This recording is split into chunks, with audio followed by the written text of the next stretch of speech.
mga katotot, tutugtog kami ng banda kong Holy Trinity Band sa aming baryo. Ihahatid namin ang poong mahal na birhen sa bisita ng Santissima Trinidad. Halos puro bata lang ang tumutugtog dito ngayon. Yung karamihan dyan, puro baguhan lang. Yung percussion niyan, puro bata din. May nakaagapay lang dyan na 4 na senior at kasama na ako doon. Hoy Glowy, ano nangyari sa torotot mo? Sira ba?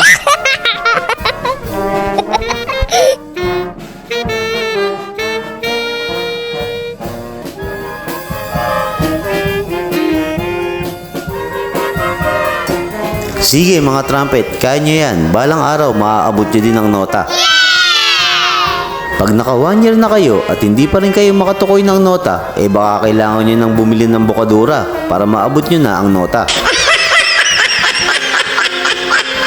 Shoutout nga pala kay Colleen Canosa. At shoutout din kay Aaron Adriano. At shoutout din kay Rolf Tolentino.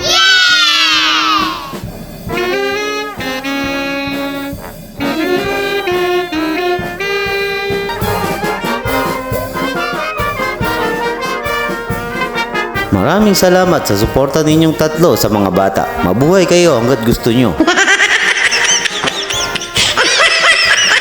Eto na mga katotot at nilalabas na ang mahal na birhen. Ingat lang po sa pagsayaw at baka po mabitawan ninyo ang mahal na birhen. Oh no! Tradisyon na sa mga Katoliko na sinasayaw ang mga puon kapag inahatid sa bahay o sa simbahan.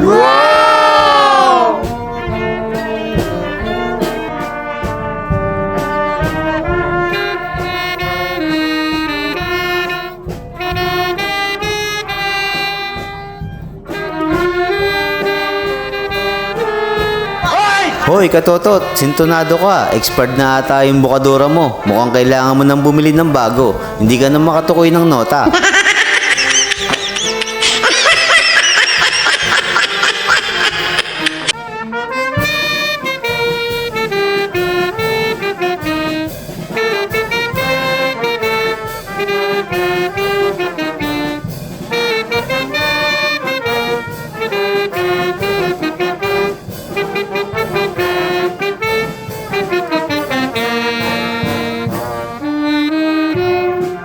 O mga bata, kayo naman. Pagod na si katotot nyo.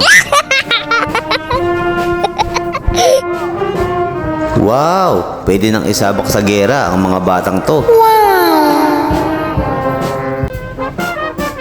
Konti na lang mga katotot. Tanunan namin ang bisita ng Santissima.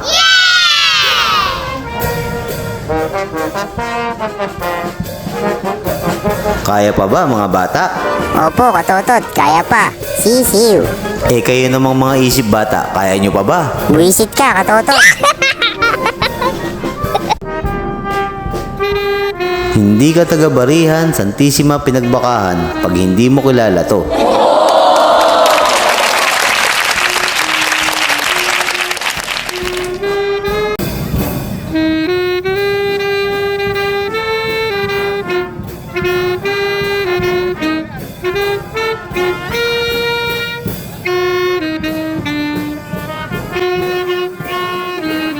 Eto na po na, ibibilisan na po namin ng tugtog. Sige, magsayawan na po kayo. Salamat, malapit na kaming matapos.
Ayos mga bata, nakayari na tayo. Magpahinga na kayo. Paano? Hanggang dito na lang mga katotot. Thanks for watching!